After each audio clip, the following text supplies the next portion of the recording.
Hey, what's up, everybody? True Boxing here. Thank you for coming back to get hit with the truth. So today we are doing the Cardenas versus Acosta recap, as Ramon Cardenas collided with Brian Acosta in a big time fight that took place. Well, a big fight for the 122-pound super bantamweight division, as they collided for the WBA interim title in a good fight. So now, before we get into that, if you could smash the like button, leave a comment, or subscribe to the channel, I really do appreciate any and all support that I can get as I continue to build my channel here. So, first we're going to discuss the co-feature, as former world junior lightweight champ Shavkat Rakhimov returned from back-to-back losses and made his debut at 135 against, I think the guy's name was Paulito. And, you know, a lot of people thought he was going to be able to win. And Rakhimov was gonna win in his debut at lightweight, and he got dominated and knocked out. So it was a brutal 8th round knockout, and it was a brutal knockout, and that really sets him back and maybe takes him out of the sport. That's 3 losses in a row for Rakhimov now. It's a shame, because I really did like Shavkat Rakhimov, and his couple defeats were against good fighters at 130, and moving up is the next logical choice. And then he goes and gets knocked out here.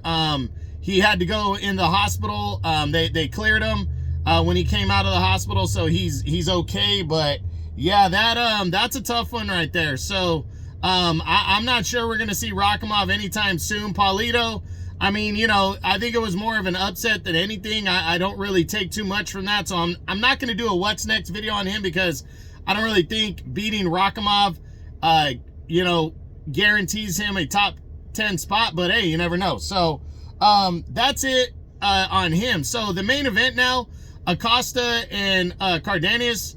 Cardenas got up off the canvas and stayed in line and captured the WBA interim belt with a decision victory over Acosta. Brian Acosta fought tough, but Cardenas just outworked him. It wasn't really too much to say. Decent fight and everything, but Cardenas takes his next step forward now. This makes him a player in the division. If what's his name is waiting around, if Naoya anyway is waiting around to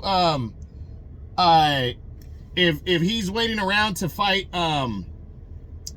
what's his name anyway, I'm talking about MJ. I'm sorry. If MJ Akhmadaliev is getting ready for a potential fight at the end of the year with anyway, Cardenas said, hey, I'm down to fight him now, because he's the technical interim champ, and Cardenas, I think, is the secondary champ now, or the number 1 contender. So I can see that fight. I think it'd be good, and I would prefer that fight, to keep MJ busy. And you never know, because anyway doesn't really want to fight MJ unless he really absolutely has to, because he lost to a guy that anyway knocked out in Marlon Taplis. So maybe he would fight this guy, instead. So we just got to wait and see what goes down and go from there.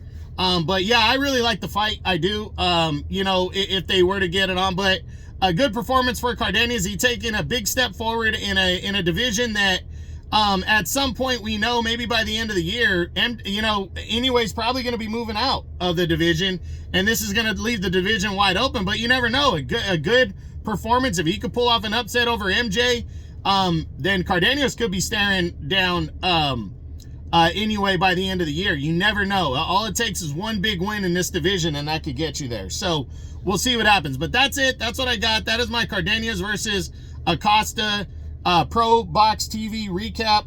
I hope you enjoyed the video. If you did, smash the like button, leave a comment, or subscribe to the channel. I appreciate any and all support.